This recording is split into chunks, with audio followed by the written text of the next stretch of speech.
All right, today we're joined here by Ryan from Heavy Hitters Cards, mate. How you going?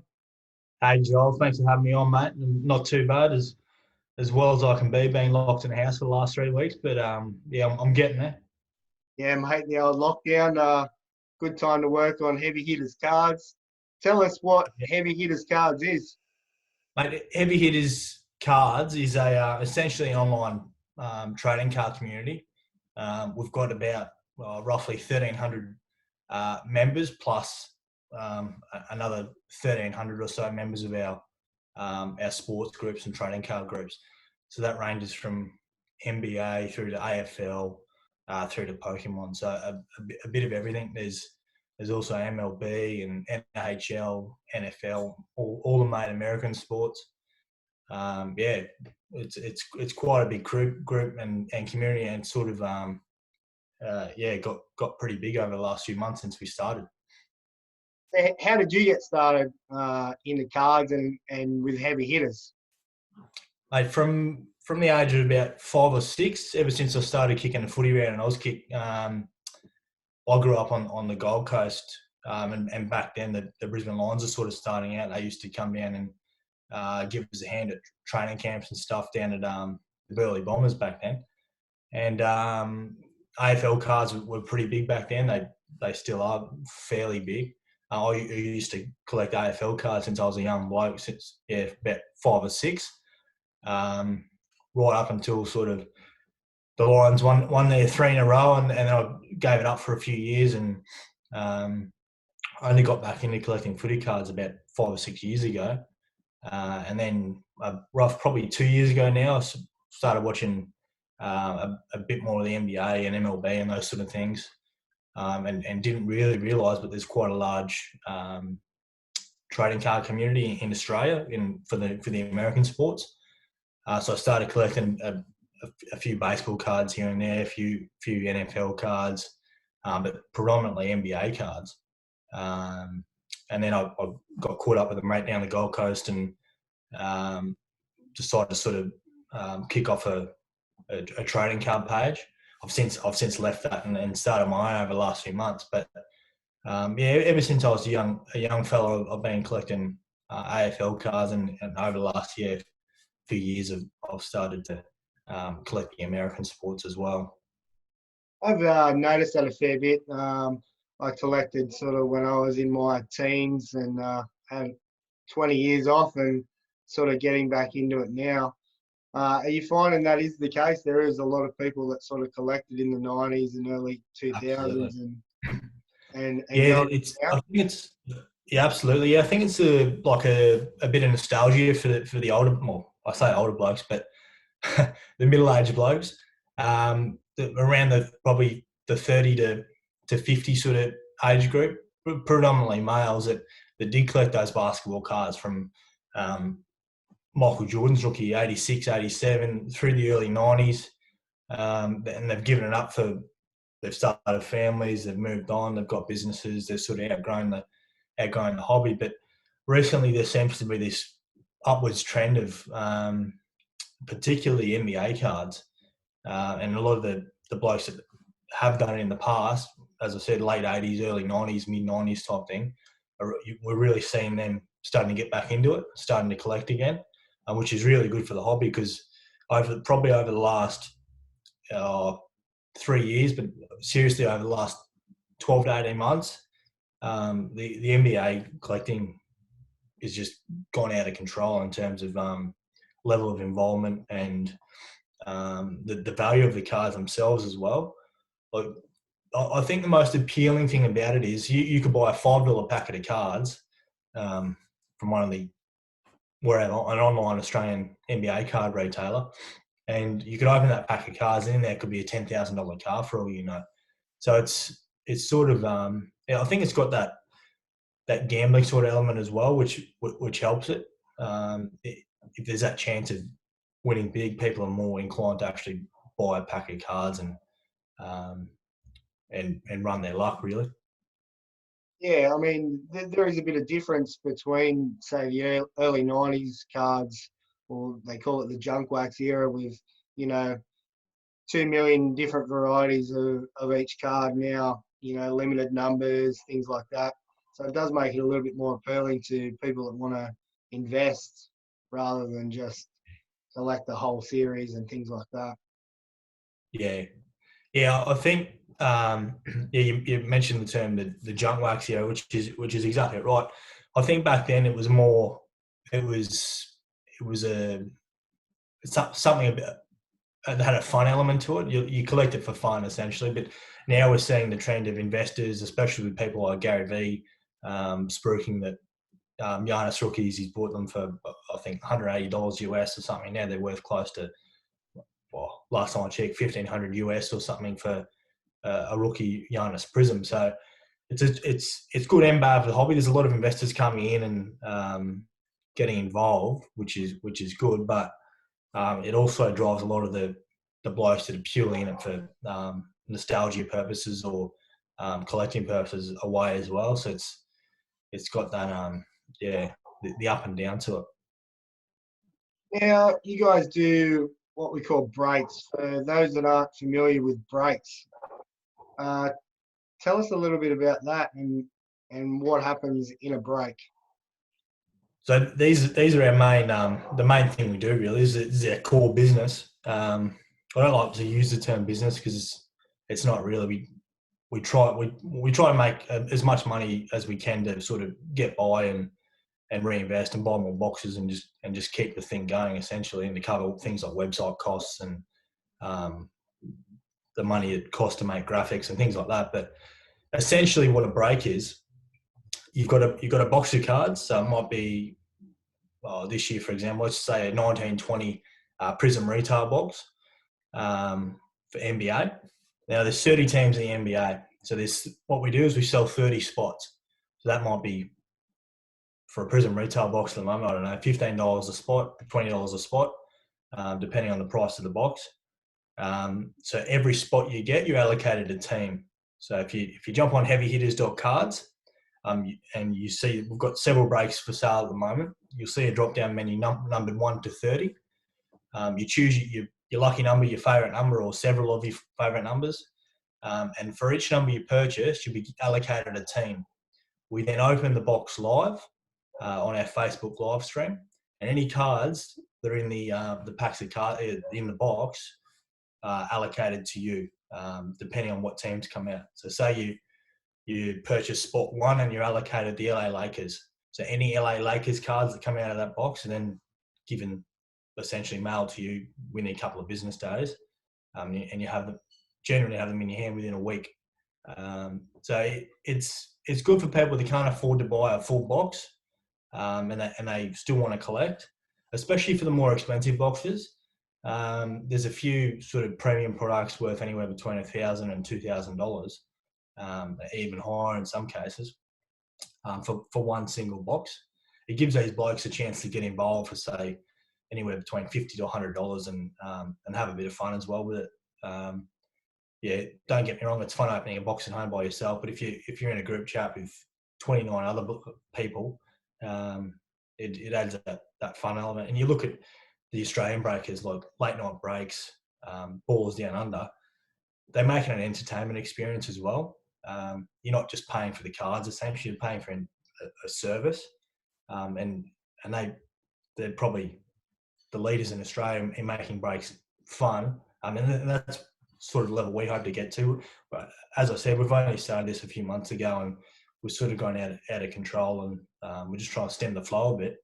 But we try and base ourselves off those two main Australian breaking groups, the late night breaks and the Ballers Down Under. So yeah, essentially you buy a spot, you get a team, and any cards in that box are then given to you. The best thing about that too, it's all random, so you can get, as I said, you can get anybody. You can get, your favourite team or a team that you absolutely hate. And what I like you guys do, you do have a trade-off period in most breaks. So if you do want to get rid of a team, trade them off.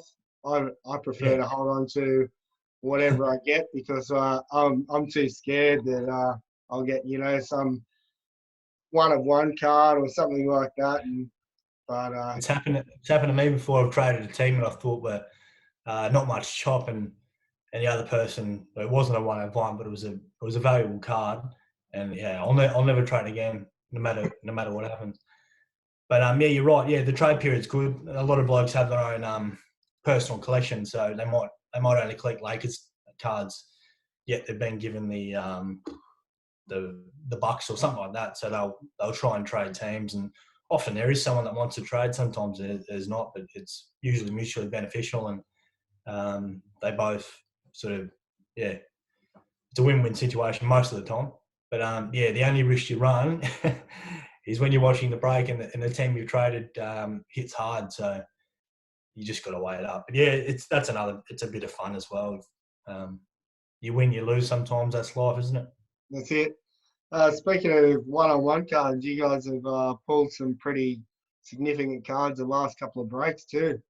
Yeah, Tell us a bit about a few of those.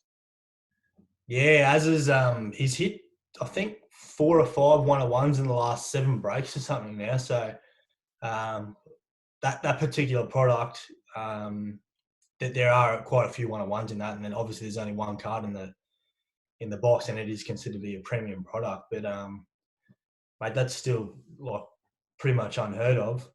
It's a lot harder to do it in the sort of retail boxes and stuff like that, but because that is a premium product. But yeah, mate, 1-on-1s are good for business, and it's good for the community as well. People love it. They love getting involved if they know there's a chance that they might get a 1-on-1. So for people that don't know, a 1-on-1 is the only card of that type ever made in the world. So you're essentially holding, yeah, the only one in existence of that particular design of card. So, but yeah, touch wood, we keep hitting the 1-on-1s, and the punters are loving it. So we'll hopefully we can keep doing what we're doing. Absolutely. Now, talking about personal collections before, what are you collecting, and what's your favourite card? Mate, it changes every year for me. As I said earlier, I'm mainly an AFL bloke. I'm a massive Brisbane Lions fan. So I usually, I always collect Brisbane Lions cards. If you're talking NBA, I try and collect the current rookies. I've sort of been priced out of it at the moment with the Zion Williamsons and the Ja Morants. Just prices skyrocketing for their rookie cards. So I sort of have to steer clear of them at the moment. But early on in the 1920 season, definitely I was collecting your Zions, your Jars, even those second tier ones. So yeah, your Rui, your Barretts, those sort of players. And that'll change every year. I try and collect as many rookies as I can early on each product year. So, but mainly, mate, my Brisbane Lions are my number one sort of collection. And if I didn't narrow it down to one card, it'd probably be this last year Select released a card set called Supremacy. And my favourite player of all time, Simon Black. So I don't know if you can see it there, but it's a autographed Simon Black Supremacy card. So there's only 55 of those ever made, and I've got one of them, which is pretty cool. So that's my pride and joy, and I'll get rid of that one. But yeah, mate, pretty much mainly AFL high-end Brisbane Lions cards is most of my personal collection, and a lot of the NBA rookies. Yep, cool. What are some of the challenges you guys face with heavy hitter cards?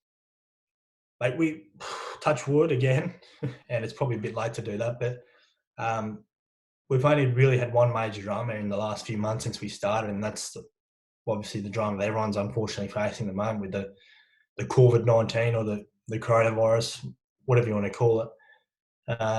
It's really slowed us down. The Australian dollar's dropped. Last time I checked this morning, I think it was 58 US cents. So, mate, that's not good for anyone, especially the Australian card collecting community. So, as an example, for those that probably don't understand it or don't need to understand it, if you buy a box of cards worth, say, $200 US, that's about $414 Australian to get it to get it shipped over here at the current exchange rate, which isn't good, obviously. It just means bigger costs for us, which unfortunately, if we're not going to run it at a loss, it has to be passed on to the punters. But there's little ways around it, and we're trying to work through those at the moment to keep them as cheap as possible. We have a fair bit of product, but we've had to space it out over heaps of separate breaks at the moment. So we're trying to keep our breaks at around between $10 and $20. I think we've got 5 or 6 listed at the moment currently at heavyhitters.cards at about $10. And also buying locally. So your Australian card retailers. A shout out to boxbreaks.com.au, Just the Best Cards, SJ2K.com, those sort of blokes at Sports Card World in Adelaide, those sort of blokes that sell locally. Thank God, just about everywhere else is price gouged, just toilet paper, hand sanitizer, those sort of things. Luckily, these blokes are been pretty good to us and kept their prices fairly reasonable. Obviously, you have these changing market conditions for the value of the boxes, but the older sort of boxes they haven't bumped up, which has been good. So credit to the Australian card retailers in not price gouging all everyone else seems to be at the moment. So good work to them. Yeah, mate. Now, I've had a few questions for you guys, and I've sort of been shooting them off as I get them. Pricing for cards and things like that. So back in the 90s, we used to get this magazine called Beckett Magazine, and it was usually at least 6 or 8 months behind the time. Where do people go now to price their cards and things like that? There's a couple of main ones that I recommend, and that is funny you say that because those Beckett magazines, yeah, they are around. They used to be around 6 months sort of behind the 8 ball, and these days car prices can change thousands of percent in value in a matter of seconds. So they're not much chalk to us anymore. But these Beckett still do a magazine. A lot of it's not based on card prices because I think it's a monthly issue, and they sort of can't really when there's these other online places to look. So you're talking 130point.com, which is essentially a website that lists all the current card sale prices. So it'll show you as recently as the last 24 hours how much a particular card is sold for. So you might search Zion Williamson Prism Rookie Silver in the search field, and then it'll give you a list of results. Something like that would have hundreds of results over the last sort of week or so. And it'll give you the most recent sale prices. So you can base, if you're selling that particular card, you can base that sale price on essentially what you're going to sell it for, or within that sort of ballpark. And then list it on the Australian trading card groups, or even what we allow it as well. You can list your cards for sale at NBA Cards Australia by Heavy Hitters Cards, or Heavy Hitters Cards Facebook page as well. But yeah, I recommend 130point, and they even have another search field in there for past eBay sales as well.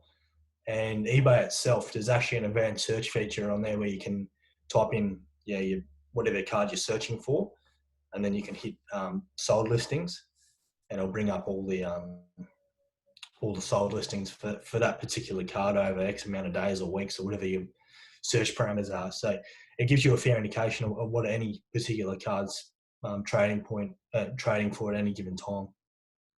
Okay, cool.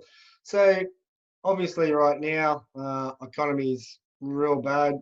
We're still seeing some card prices go through the roof. Do you think with the sport not returning, this is a good way for people to sort of get involved with the sports and still be involved? What's your thoughts on that? That's $1 million question. I've seen two trains of thought and evidence of two sort of trends developing. Some of the higher end cards are actually going up in price because of the scarcity, I suppose, and this whole supply and demand sort of factor. A lot of the cards are dropping in price, but they're sort of dropping to a more reasonable value where they were maybe 12 months ago, 6 months ago. So it does allow those collectors to sort of, maybe it is a good time for collectors to come back into the hobby, because you can pick up those cards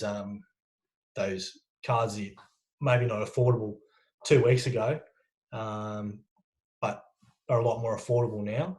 But I have seen it go the other way too recently. Cards actually going up in price, but there's so many different card types, and current rookies and past rookies and high end cards. There's so many different trends developing. It's hard to put an answer on that, but the short answer is yes. It will allow some people for particular types of cards to get back in the hobby at a cheap price. But there's certain cards that are either staying the same or getting higher in value. It just depends what you're after, I suppose. Yeah, absolutely. What's next for you guys, heavy hitters? Mate, we've got there's about 12 of us in total running all the pages. That's MLB, NBA, AFL, EPL, which hasn't sort of kicked off too much. Pokemon, there's a couple of boys in there who are doing very well at what they're doing. We've got Yu-Gi-Oh! And Magic the Gathering and those sort of things sort of haven't really kicked off too much yet, but we've been staying inundated with work in relation to the MLB and the NBA predominantly.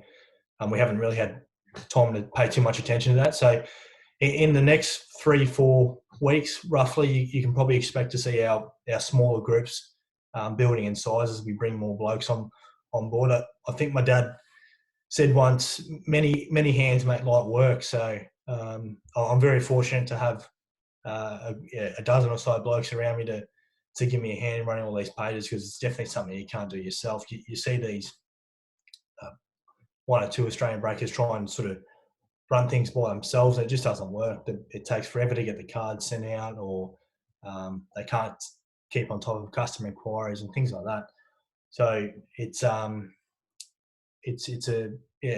very lucky to have the people that help me out, and they're all very good at what they do. So very, very fortunate to have that sort of support network, and that's what I think the whole Australian trading card hobby's sort of based around. It's a very tight knit community. Everyone knows everyone. If something happens, everyone knows about it fairly quickly. So yeah, you can, in short, to your question about where we go from here, it's, I think, ride this coronavirus wave as far as we can get, and then just, it's so uncertain what's going to happen in the next sort of week, let alone the next few months. So without being too definitive in my answer here, we want to build up our groups that we haven't really given attention to. So yeah, the trading card pages. We also want to do a massive order, which we're in the process of. However, the Australian dollar dropped about 15 cents overnight last week. So that's sort of one of those plans. But yeah, you definitely expect to see box sales soon. There'll be more breaks. There'll be a bigger variety of breaks. Merchandise as well. We've ordered merchandise. I've just started receiving all our prototypes. So once I give the AOK to those things, we'll start producing large quantities of those. You can expect to see them on the website as well. So it's, although the times ahead are uncertain, they're definitely very exciting, and we're definitely looking forward to doing what we do best, and that's breaking cards, I suppose.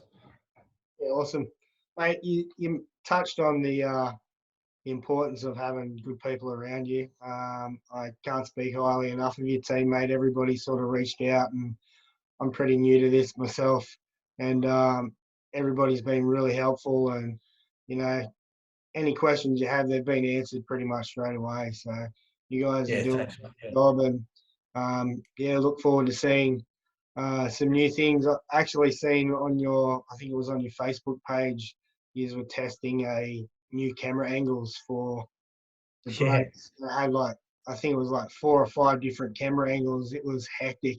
It looked really good. So, can't wait to see that one running. Yeah, mate. No, hopefully one of the breaks fills today, and we can get that on tonight. But yeah, we've got the hit cam, we've got the webcam of me. we've got the main camera view, which essentially shows me opening the cards, and the bird's eye view, mate. There's a bit of everything going on. We'll see if the computer can handle it. It'll be a good test tonight, actually. Yeah, mate, you can expect to see at least 2 or 3 of those cameras to continue on. So might have to tweak a few things depending on the lag and that sort of stuff on the stream. But it's all trial and error at this point in time. So mate, we'll see how we go anyway. Awesome, mate. Thanks heaps for your time. Take care, and we'll see you around. Thanks, Joel. Appreciate your time, mate. Thanks for having me on. Awesome. I'll just pause that.